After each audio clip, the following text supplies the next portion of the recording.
What?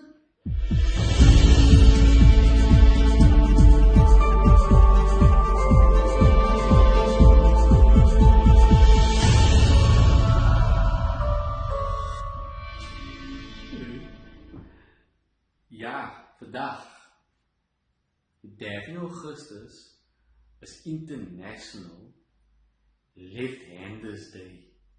What? Ik heb nog nooit van dit gehoord. Toen besloot ik, oké, niet wacht.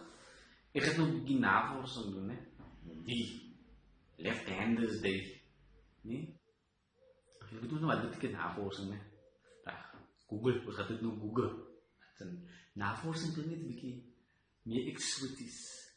Ik ga het nou navorsing doen, research. Nee, het om Google. Dat is één wat ik bedoel. En dan wat in die Googlerij, toen kom ik nog achter die volgende 5 feiten van linkervoetjies. Linkermannen met linkerhandjies het, nee? Dat links is. 5 feiten. Eerste feit. 10% van die mensdom is links. Voel je toch? 10%.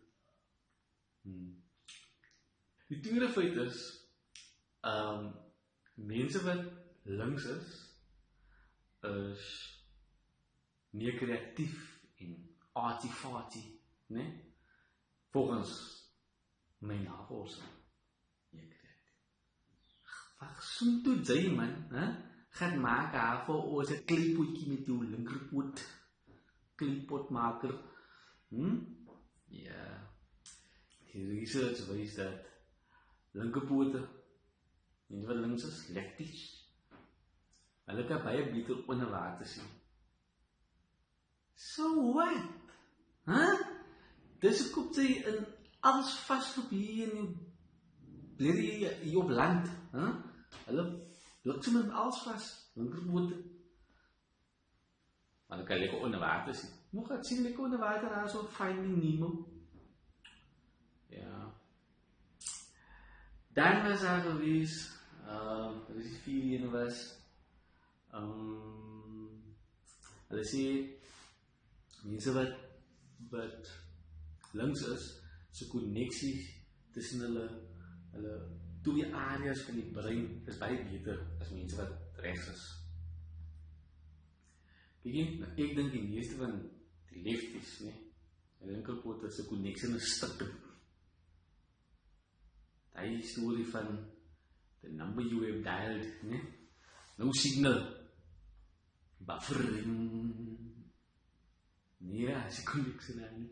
Maar nou is ook, die feite feit is as gevolg van die connectie in die brein, is mense wat links is, slimmer as mense wat rechts is. Nee, dis waar ek nou maar liefst die video stop en loop. Vir die van julle wat links is, Happy Left-Handers Day. Parafrasie.